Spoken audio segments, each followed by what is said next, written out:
Hey everybody, GrimmGreen, GrimmGreen.com.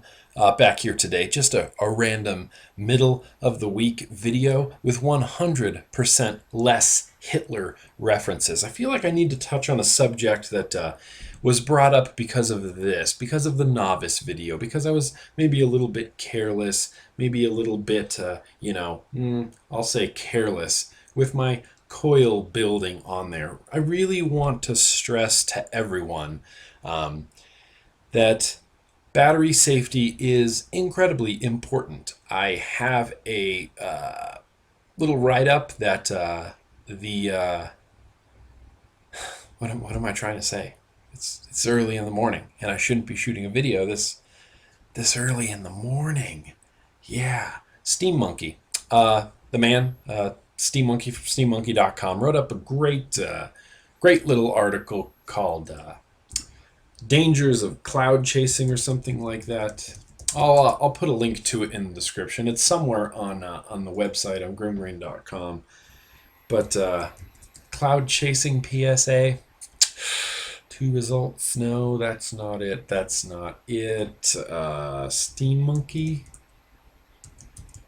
Maybe I can search for Steam Monkey. Nope, no results for Steam Monkey. All right. Here's what we're gonna do.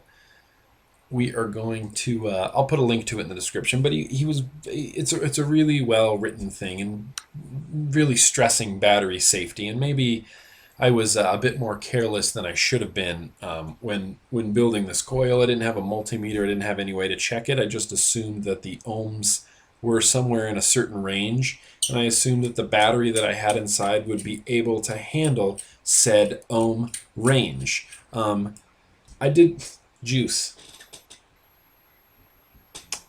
I did. I did eventually check the ohms on this coil that I built. If you watch the Novice video, and it ended up being 1.1 ohms, which is in the safe range of these E-Fest batteries that have a 4.2 amp limit.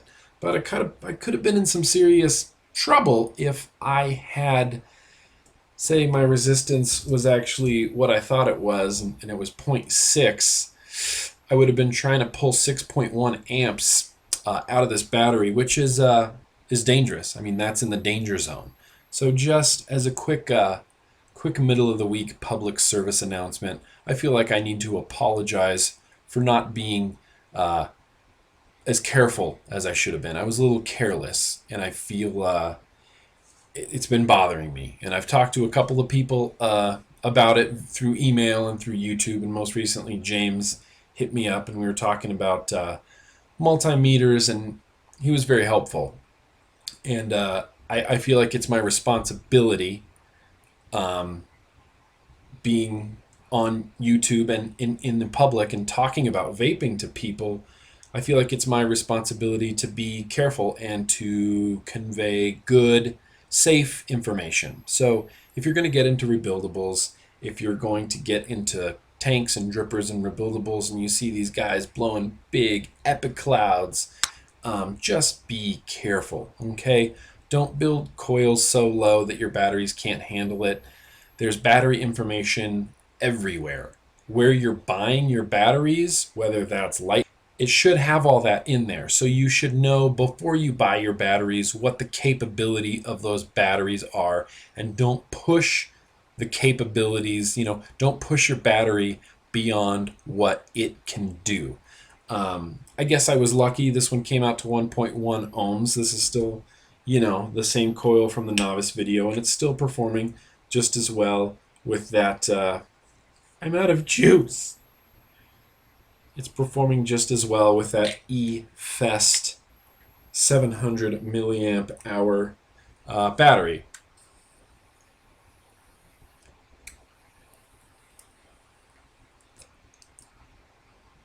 So be careful, be safe. If you're going to be using mechanical mods with no protection built in, and you're going to be using lithium-ion batteries with no protection built in, and you're going to be building sub-ohm coils that are below 1 ohm, just be careful.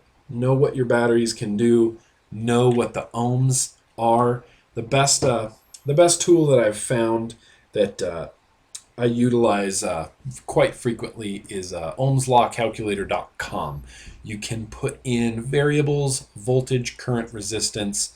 All I ever put in is voltage, which is usually around 3.7, maybe if you're fresh off the charger, 4.1 volts. If your resistance on your atomizer is 0.7, you built a 0.7 coil. You're pulling. No, okay, well that's clearly wrong because I put it was 7 volts. You're pulling 5.8 amps from your battery at 24 watts. Okay, people wonder why would you need a DNA 20 mod that goes up to 20 watts? Well, if you're building a zero point 0.7 ohm coil and you want to rock it at 4 volts, exactly like I'm doing right now. No, this is a 1 ohm coil. You're going to need that wattage. You know what I mean? Maybe just grab a DNA 20 mod. Maybe I should stop rambling right now. Maybe I should stress again. Just please be careful. Please, please, please be careful.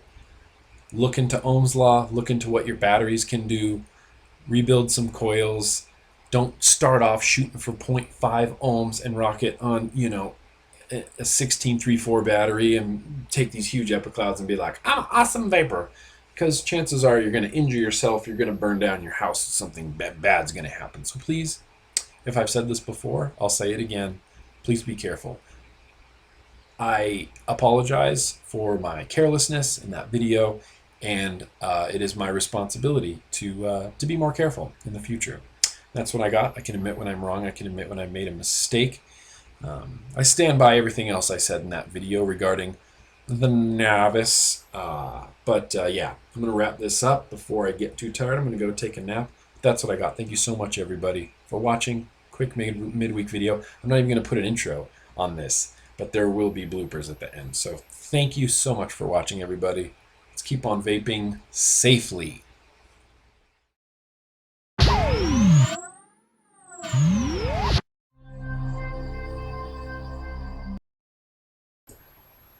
Let's try this. Hi. I don't even know what's going on right now. Because this microphone isn't even plugged in. It's just an illusion, you see. Hello, microphone. Are you real or are you an illusion? God damn it.